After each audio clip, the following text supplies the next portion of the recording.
On a tous déjà ressenti ça, n'est-ce pas? Ce sentiment de danger. Parfois, il nous tombe dessus sans crier gare, d'autres fois, il s'installe tout doucement. Et si la réponse à cette angoisse bien moderne se trouvait peut-être dans un texte qui a près de 3000 ans, c'est ce qu'on va explorer aujourd'hui.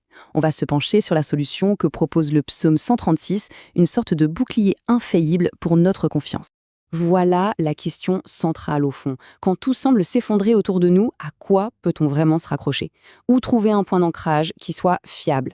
Dans notre analyse, on va voir que la réponse ne se trouve pas dans les circonstances qui, elles, changent tout le temps, mais dans quelque chose qui, par définition, ne change jamais. Allez, on plonge dedans. Alors, première étape de notre parcours, une promesse immuable. L'idée de base du psalmiste, c'est que pour trouver la sécurité, il faut arrêter de fixer les problèmes. Il nous invite à regarder ailleurs, à regarder à la nature même de Dieu. Un fondement qui, lui, est totalement stable. Et tout part de ce verset. C'est vraiment la clé de voûte de tout le psaume. Louez l'Éternel, car il est bon, car sa miséricorde dure à toujours. Et ce refrain-là, car sa miséricorde dure à toujours, il faut bien se rendre compte, il est répété 26 fois dans ce seul psaume. 26 fois. C'est clair que l'auteur veut marteler une idée. La fidélité de Dieu, ce n'est pas une sorte d'émotion passagère, non, c'est une constante éternelle. D'ailleurs, pour vraiment saisir la profondeur de cette idée, il faut faire un petit arrêt sur un mot hébreu. Le mot, c'est chesed.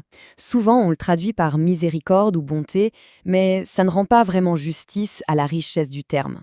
Le chesed, c'est beaucoup plus que ça. C'est un amour loyal, un amour qui découle d'une alliance, d'une promesse. Et le point absolument crucial, c'est que ce chesed ne dépend absolument pas des circonstances extérieures. Il est ancré dans le caractère même de Dieu. Ok, on passe à la deuxième partie, la preuve par le passé. Parce que, soyons honnêtes, une belle théorie, c'est une chose. Mais ça ne suffit pas. Le psalmiste le sait très bien, et c'est pour ça qu'il ne s'arrête pas là. Il va nous fournir des preuves. Il va piocher dans l'histoire de son peuple pour montrer que ce fameux chesed, ce n'est pas juste un concept abstrait, c'est une réalité qui a été vécue. Et là, le psalmiste nous déroule en véritable best-of des interventions de Dieu. On a d'abord la libération d'Égypte, on parle quand même de s'échapper à la plus grande superpuissance de l'époque. Ensuite, il y a la protection et la direction en plein désert, un environnement hostile où la survie est un miracle quotidien.